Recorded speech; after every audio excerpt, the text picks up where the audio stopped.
السلام عليكم ورحمة الله تعالى وبركاته. بسم الله الرحمن الرحيم. الحمد لله رب العالمين، وصلى الله وسلم وبارك على سيدنا ونبينا محمد ذي القدر العظيم والفضل الجسيم، وعلى آله وأصحابه وأتباعه إلى يوم الدين. اللهم فقهنا في الدين وعلمنا التأويل وألهمنا رشدنا يا رب العالمين. Alhamdulillah. In our lessons on Mutammima al-Ajrumiyya, we have reached باب المخفوضات من الأسماء. So we completed looking at the mansubat. Right? It's a lengthy chapter, and of course not everything in it is mansub because of what we have seen. Like the mustathna has different circumstances, but the asl in it is that it is mansub.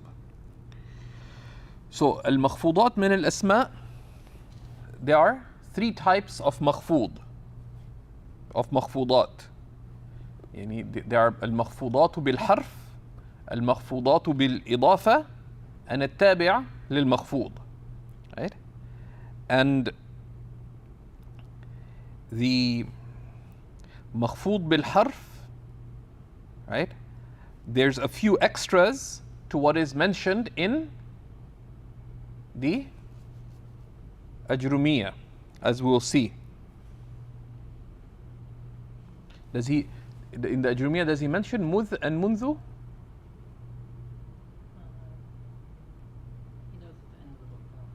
Yeah. Right? And the makhfud bil-harf is of two types. Those that enter upon both the zahir and the mudmar, and those that only enter upon the zahir, not the mudmar. And we'll look at that. Right? And there are a few considerations related to rubba that we see, right? That in this chapter, and ma enters upon min, so you have mimma, and an. Ma enters upon the an as well, right? And upon the ba, right? So the ma enters upon min, mimma, an, amma, and the ba.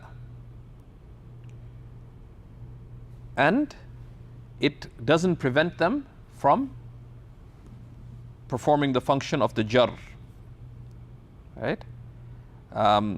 The ma also enters upon the kaf and rubba, and there are two circumstances.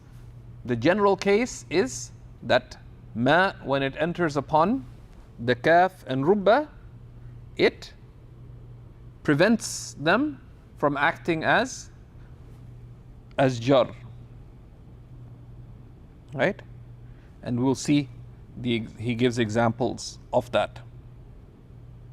But there are circumstances where the ma does not prevent the kaf or rubba from acting in a state of jar. And there is examples from Arabic poetry related to that.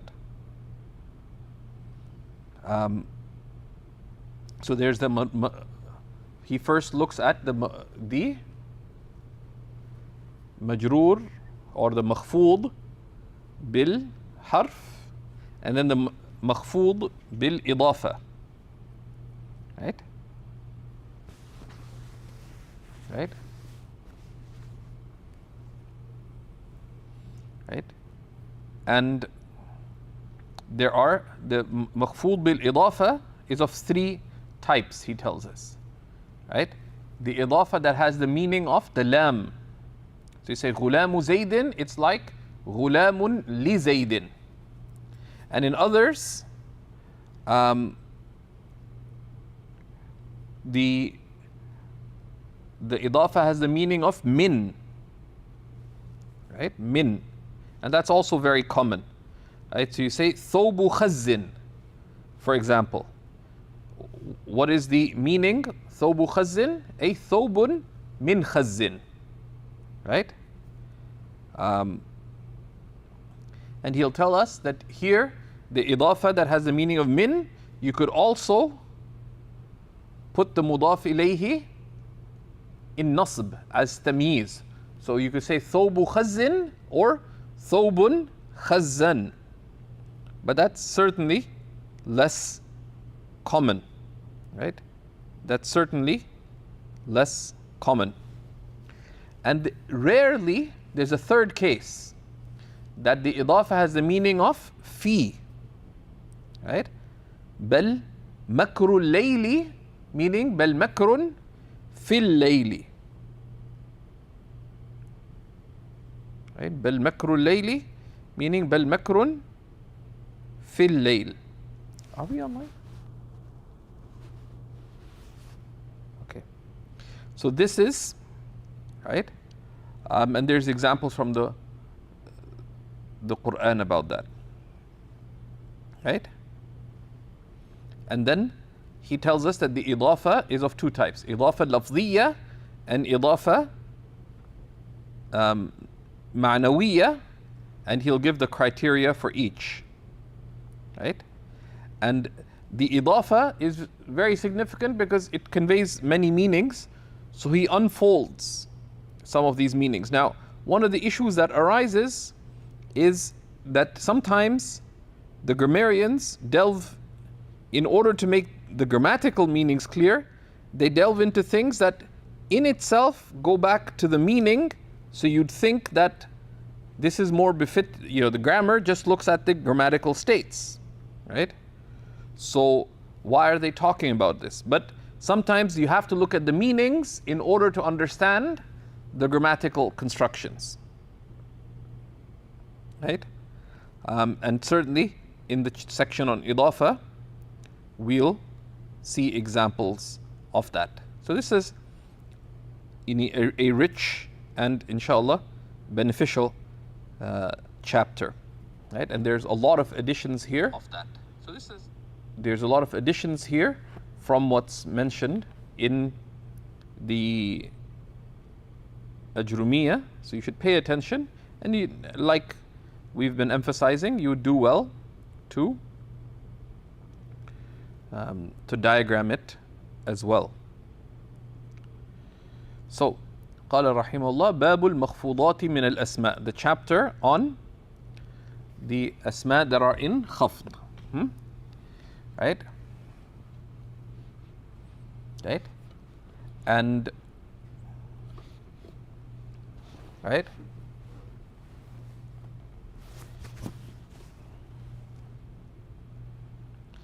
Right?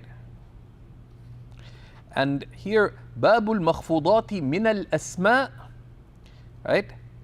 This is simply to affirm what is already the case. Why? Because can you have makhfudat that are not from the asma? Are there a category of makhfudat that are makhfudat of themselves, or any other makhfud besides makhfudat of the asma? No, right? So this is mentioned for the purpose of clarification. لبيان الواقع, لبيان الواقع, because there are no makhfudat besides this, right? So he says المخفوضات ثلاثة. The makhfudat are of three types. Why are they three types? بالاستقراء, because this is how the Arabs spoke.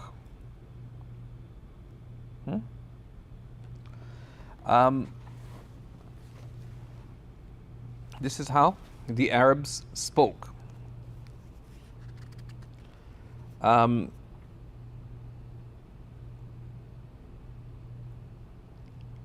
And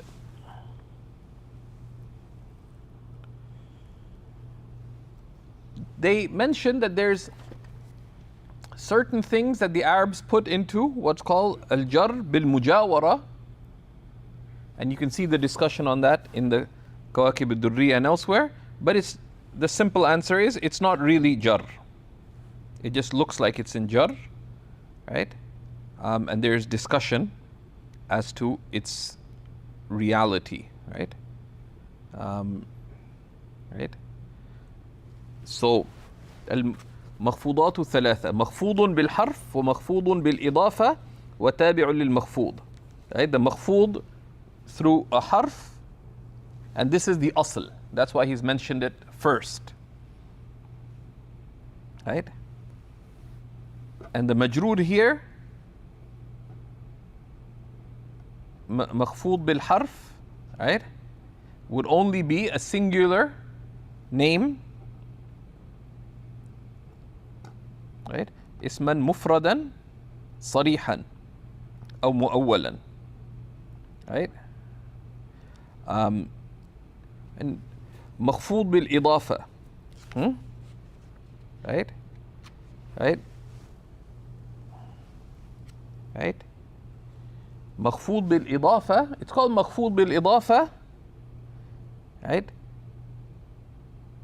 meaning مخفوض بسبب الإضافة, right, because the عامل of it being in jar is the mudaf, right, right, the amil itself, because you would think that the ba enters upon the agent, makhfood bil idafa, but is it the idafa that puts it into jar? No, the amil is the mudaf, and you can see the discussion in the kawakib, right? وَتَابِعٌ لِلْمَخْفُوض, right, right. And the amil in the tabi' is the same amil as in the matbu'. That's the relied upon position, right? So you have marartu bi Zaydin wa Bakrin, right? So Bakr is in a marartu bi Zaydin wa Bakrin. The relied upon position is according, and there's ikhtilaf on this. Sometimes they'll put as shorthand, so marartu bi Zayd, right? Marartu fi'l and fa'il bi Zayd, the ba harf jar, Zayd is majrurun bil ba, right? وجره كسرة ظاهرة في آخره, right? واو حرف عطف مررت بزيد وبكر. بكر is مجرور, is يعني معطوف على, معطوف بحرف العطف على زيد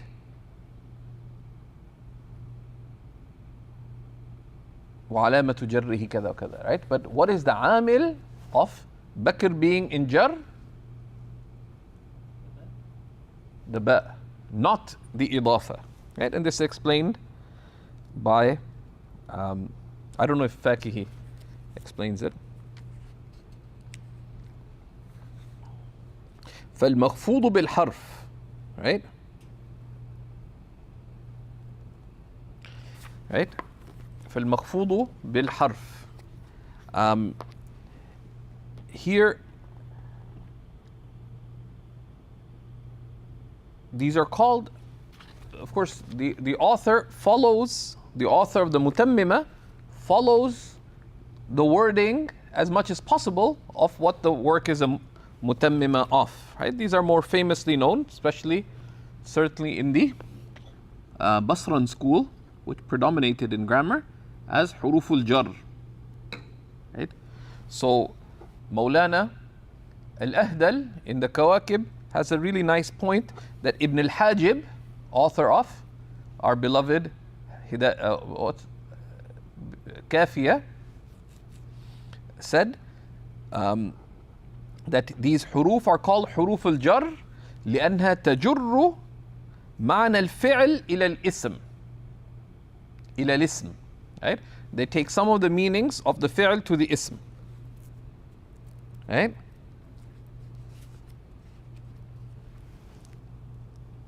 Right?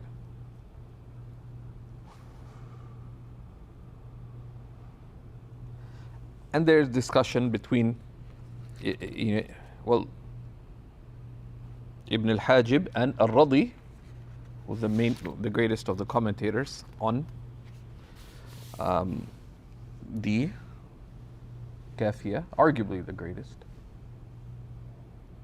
certainly of the expansive shuruh. The most predominant has been Mullah Jami, of course. Okay.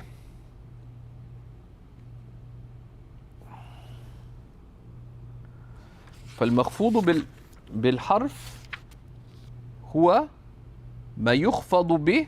The مخفوض by the harf is that which is in harf through, and then he gives a list of things that fulfill that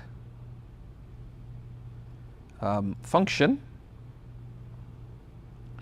And here the Kawakib al-Durriya has a beautiful investigation.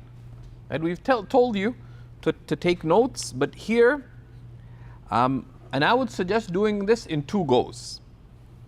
Firstly, so in the Kawakib al-Durriya, he gives us the primary meaning of these huruf, but he also goes briefly into secondary meanings.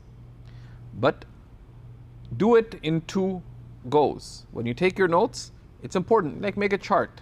Min has the meaning of ibtida, ila has the meaning of intiha, al-ghaya, right? An mujawara, mujawaza, ala isti'la, fi dharfiyya, etc.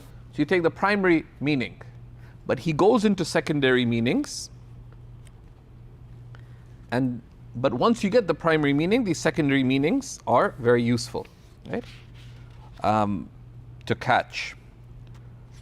هو ما يخفض بمن وإلى وعن وعلى وفي ورب واللام والكاف وحتى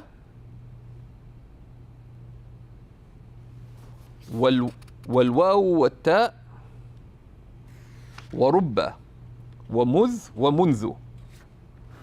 Right? So min is the first, right?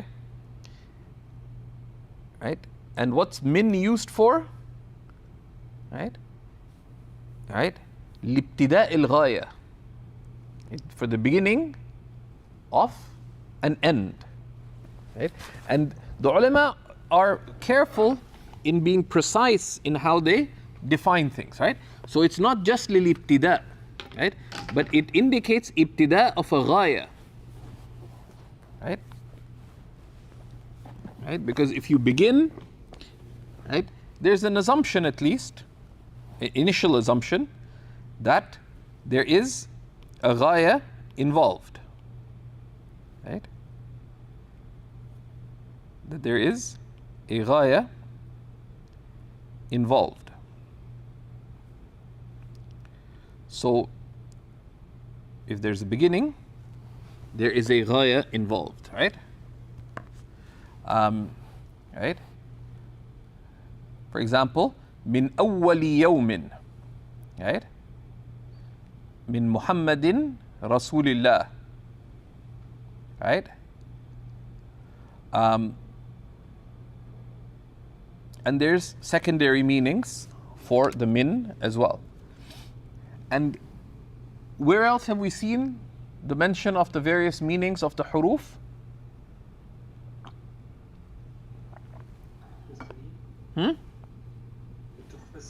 Does it goes into multiple meanings?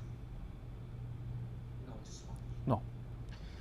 In the awamil, the sharh of the awamil, what's called famous as Tuhfatul Awamil, touches upon these multiple meanings, right? So, but this is something that if you put in just a touch of effort, you can gather these, even if you don't necessarily get every single one of the meanings immediately, right? Min, right, has the meaning of ibtida, of a ghaya. So there is an assumption though, there's an assumption, right? Kharajtu min al-bayt. There's at least an assumption that there is a ghaya. The ghaya could be explicitly mentioned, ilal madrasati, or it could be understood from the context, or it could be implicit, right? And not necessarily, maybe just simply not mentioned, right? Maybe there is no kharaja min al-bayt without any discernible end, but there is an assumption of rationality, right? Wa ila, and that's for lintiha il-ghaya, the end of the, that's the end point of that which is aimed for. إلى المسجد الأقصى من المسجد الحرام ابتداء الغاية انتهاء الغاية إلى المسجد الأقصى, right? And can من and إلى can relate to مكان or زمان. أتم الصلاة إلى الليل, أتم الصيام وأتم الصيام إلى الليل, right? وعن, which has the meaning of mujawaza, to go beyond. And the Basris considered an to have one primary meaning only, which is the mujawaza, right?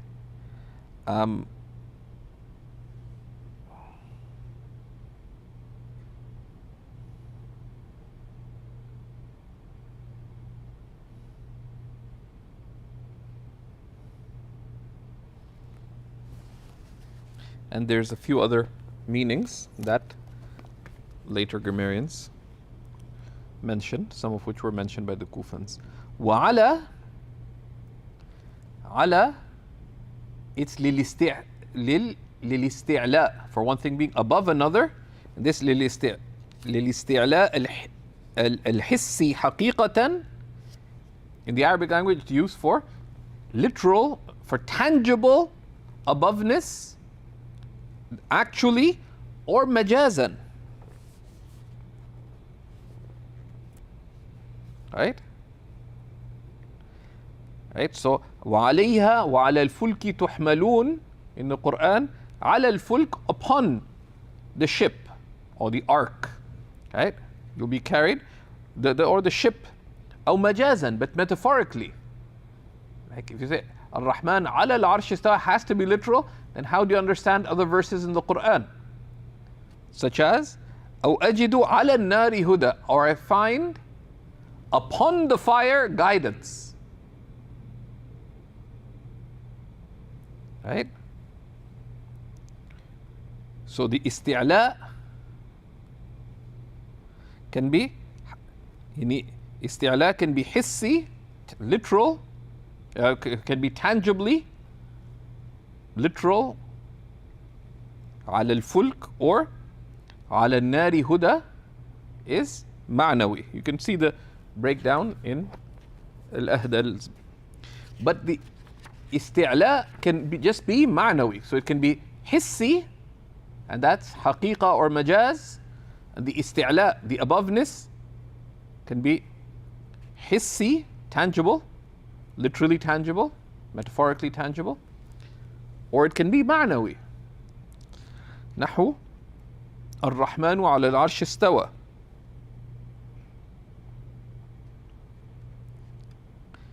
And the ala has other meanings as well, right? It has the meaning of ma'iyya. وآتى المال على حبه, gave wealth. آتى المال, gave gave of their wealth. على حبه أي مع حبه, with love, and has a number of other secondary meanings as well. So ala is very, very rich, right, in meanings.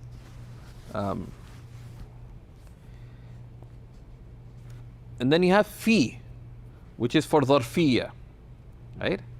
Either of one thing being, encompassing another, either place, al-makaniyya,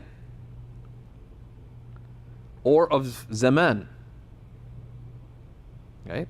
Of zaman. Sometimes the fi has the meaning of isti'la, right?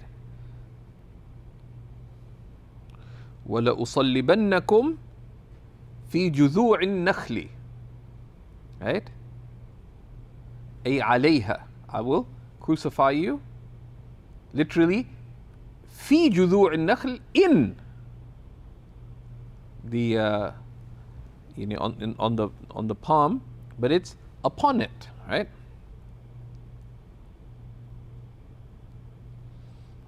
And there's other examples that the author gives. The ba has many, many meanings, right?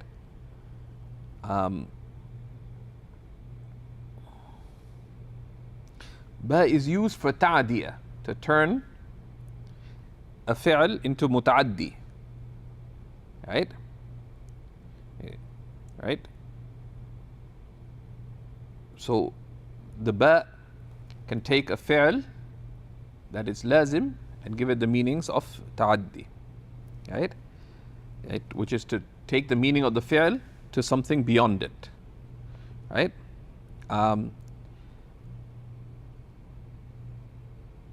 Right?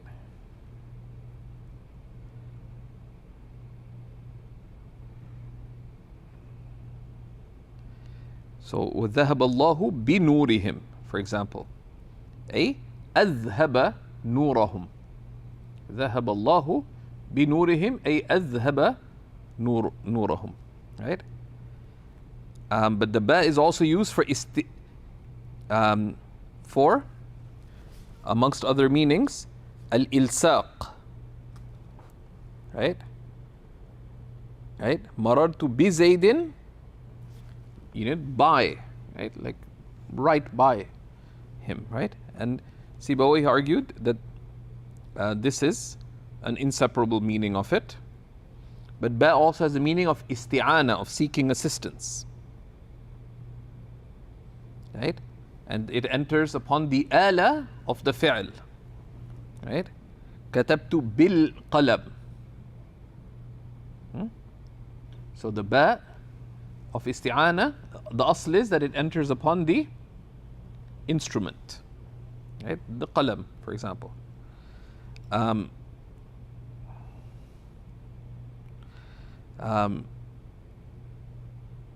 ba is, there's also a ba that is zaida, right? That's there for ta'keed, right?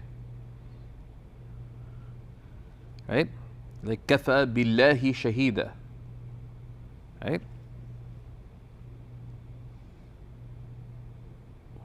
And it comes up early on in the Kens. Because if you look at the Kens, he does this beautiful opening dua. And amongst what he says in there,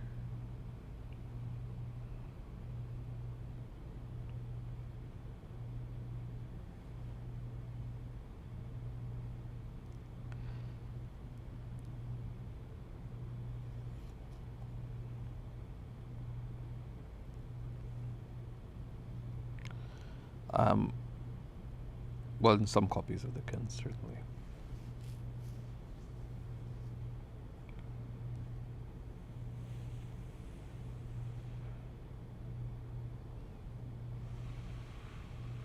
Yeah, it's not in this one. Anyways, so that's the ba. So ba has multiple meanings. right? Ilsaq,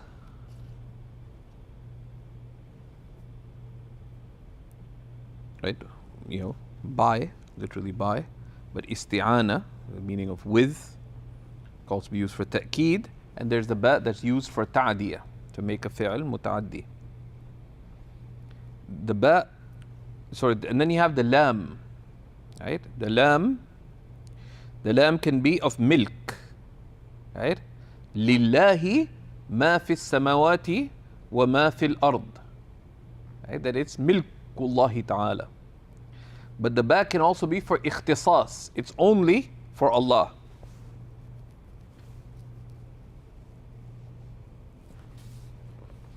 Right? So milk, ikhtisas, and istihqaq. Right? And istihqaq, meaning of deservingness, which is ما يدخل بين معنى وذات. Right? When you say Alhamdulillah. Right?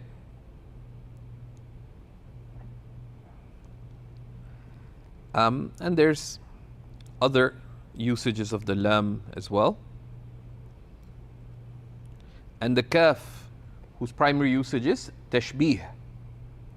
Zaydun kal qamar. Right? But the kaf has secondary meanings, you can look at them there. Hatta.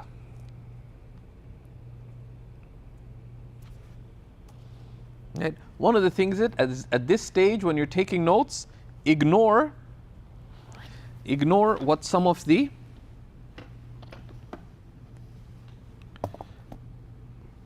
what the other tribes said. So Hudayl, you change the ha into a ayn, etc.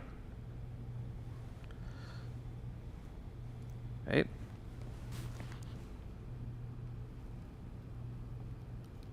Just 1 second.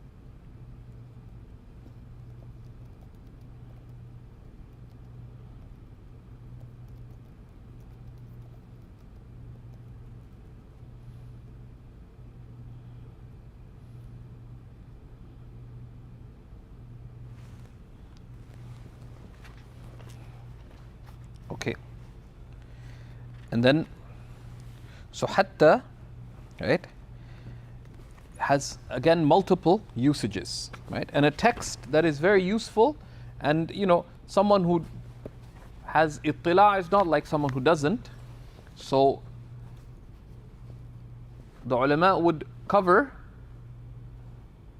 qawaid al-i'rab of Ibn Hisham. And there's texts that one may not necessarily get to read every text with a teacher, but qawaid al-i'rab is very, very nice. It's quite straightforward. There's a very clear commentary on it by Khalid al-Azhari. And that's a text that is worth covering at some point. وَحَتَّى, and one of the things he looks at is those instruments that have one i'rab only, that have 2, 3, 4, etc. So hatta has the meaning of intiha'ul ghaya. Akaltu samakata hatta ra'siha, at the end point of the ghaya, like ila. Right? Right? Salamun hiya hatta matla'il fajr. Right? Right?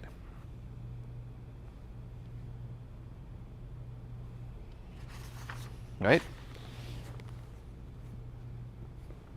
And hatta, right? When it does jar, Maulana Al-Ahdal tells us, وَالْغَالِبْ فيما بعد حتى الجارة أن يكون داخلا في حكم ما قبلها. Right? So you say أكلت السمكة حتى رأسها. The ghalib is that the head is included. Right? بخلاف ما بعد إلى, contrary to what comes after إلى. Because the general case, general usage of the Arabs is that it does not enter.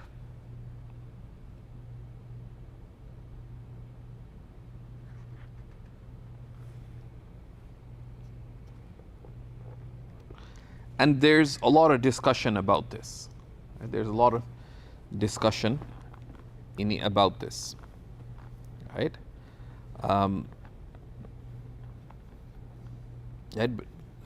Does it enter or not? And you can see, right? And that's one of the things to keep sort of on your roadmap in terms of how we understand different things. And al-waw, and what's meant here is waw al-qasam, right? So hatta has other usages, right? But hatta, when it does jar, it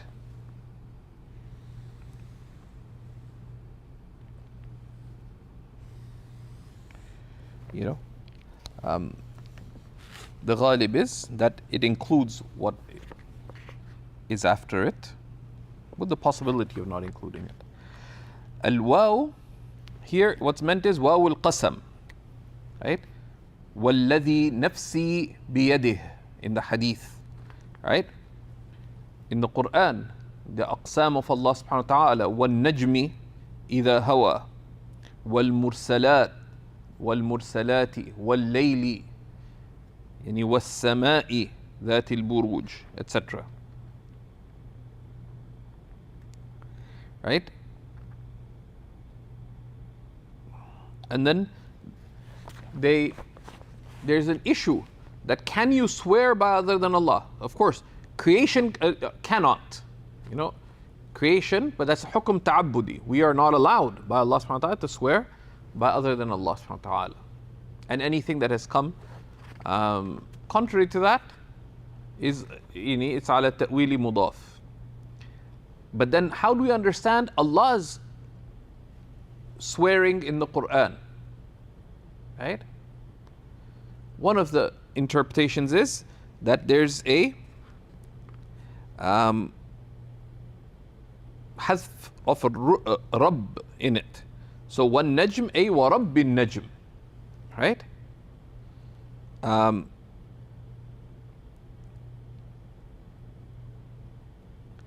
But the more likely is no, Allah is swearing by His creation, because they're ayat dalla ala azamati khaliqiha, because these, with respect to those addressed, these are such great signs, such great things that they have no control over. So what about their creator? And they are ayat, they're points of reflection. And we've taken previously the many wisdoms of Allah swearing in the Quran, right?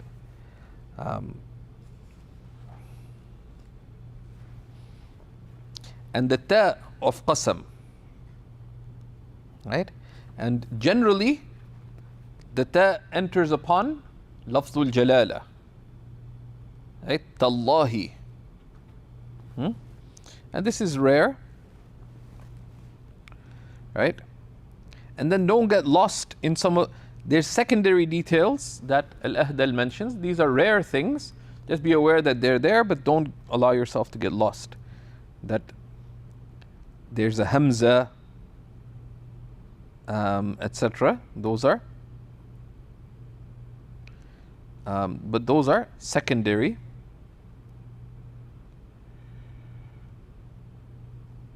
But it's come in hadiths, right? Allahi ma ajlasakum illa dhalik, right? Or the hadith of Abu Idris al-Khawalani. Allahi, when Sayyidina Mu'adh asked him, Allahi, he said, Allahi, and he repeated it, right? And then after 3 repetitions, he says, Abshir, be of glad tidings. فَإِنِّي سَمِعْتُ رسول الله صلى الله عليه وسلم يقول, right? And he mentioned the hadith, يقول قال الله عز وجل وجبت محبتي للمتحابين فيه, etc. And you can find the hadith. It's a really beautiful hadith. if we can share the hadith itself in full, number one. Number two, the commentary of Mullah Ali al-Qari and the commentary of the commentary of Mullah Ali al-Qari on it. ومذ ومنذ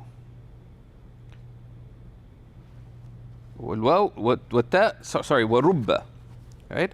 ورب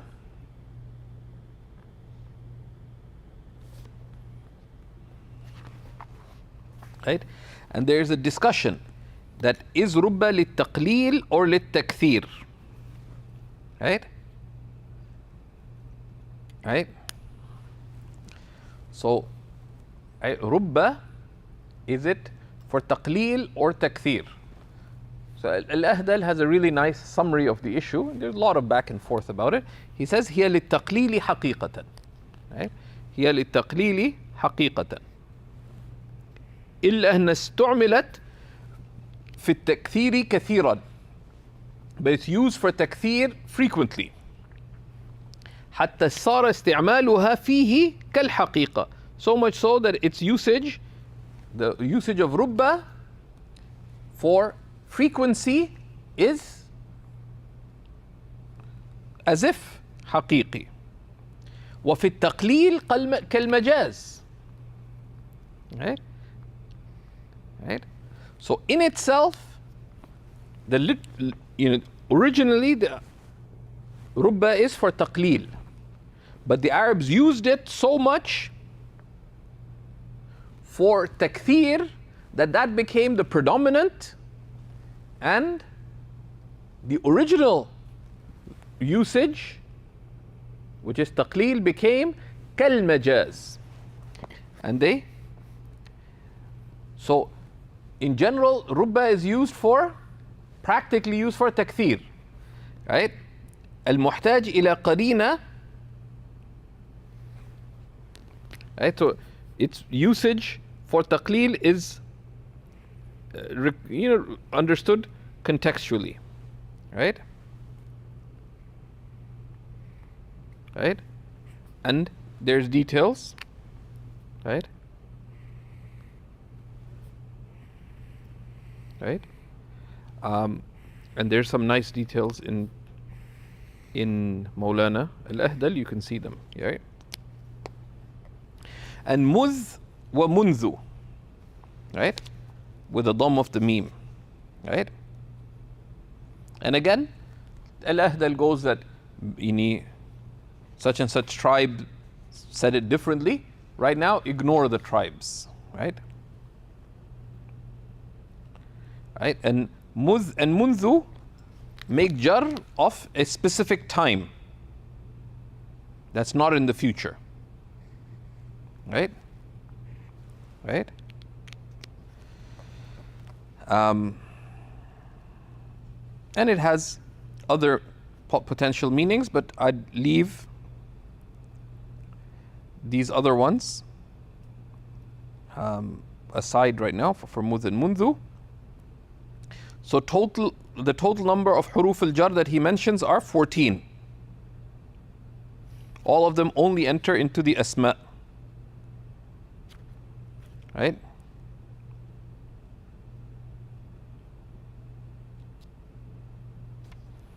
And the author did not mention some of the huruf al-jar that have been mentioned already, which are hasha and ada and khala, right? Because he's mentioned them in Bab al-Mustathna.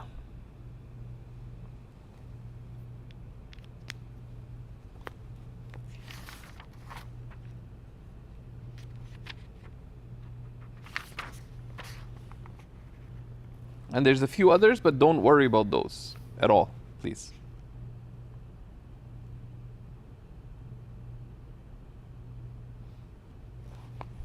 Right?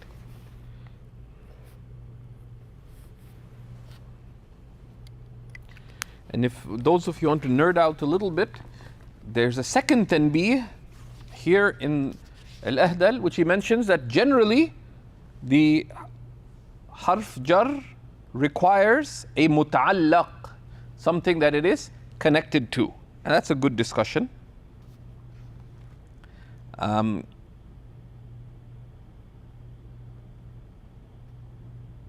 The only thing that is excluded from that is the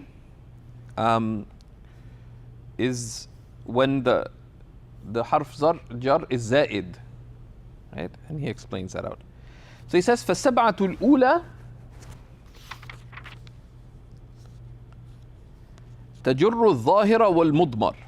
The first 7 make jar of both the ظاهر and the مضمر. نحو منك ومن نوح إلى الله مرجعكم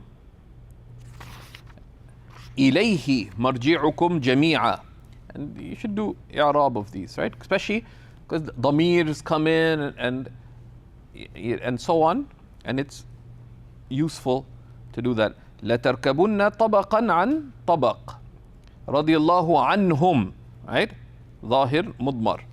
ورضوا عنه عليها وعلى الفلك تحملون وفي الأرض آيات في الأرض وفيها ما تشتهيه الأنفس آمنوا بالله آمنوا به لله ما في السماوات له ما في السماوات.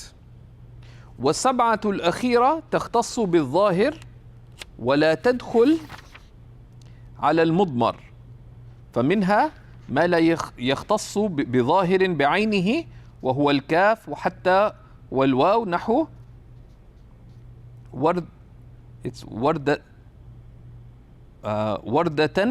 وردة كالدهان وزيد كالأسد.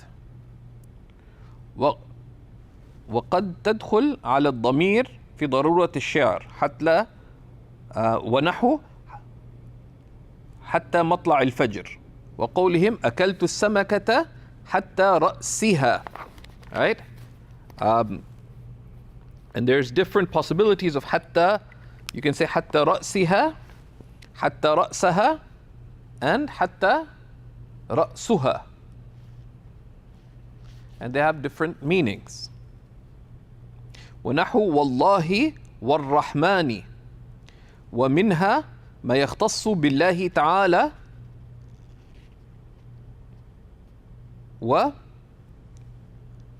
ورب مضافا للكعبة أو لياء المتكلم وهو التاء. نحو تالله وترب الكعبة. That's quite rare. The asl of the ta in usage is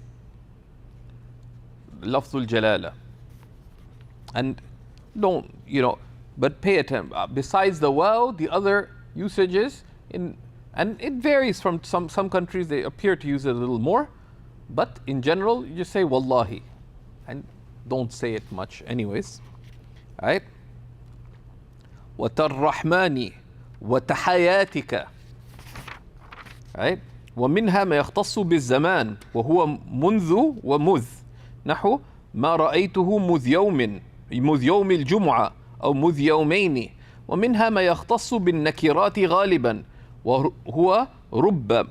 نحو رب رجل في الدار. وقد تدخل على الضمير على ضمير غائب ملازم للإفراد والتذكير والتفسير بتمييز بعده مطابق للمعنى. نحو قوله ربه فتية. Right? And this is rare, and this is from a line of poetry. Right? وقد تحذف رب ويبقى عملها بعد الواو. Right? وليل كموج البحر أرخى سدوله علي بأنواع الهموم ليبتلي. Right? So we'll stop at this line of poetry, right? Related to rubba, right? So he's adding a lot of fawaid. Many of these are rare, but we'll give them their due, and then we'll look at jarb al-idafa, right? Next class, bi'idhnillahi ta'ala. And then after that we have i'rab al-af'al. We're getting very close to the end, folks, so please give it its due. Reminder, please be up to date on your writing assignment and the i'rab assignment. Walhamdulillahi Rabbil Alameen. I have to now kick you guys out because I have to start my next class. Assalamu alaikum wa rahmatullahi wa barakatuh.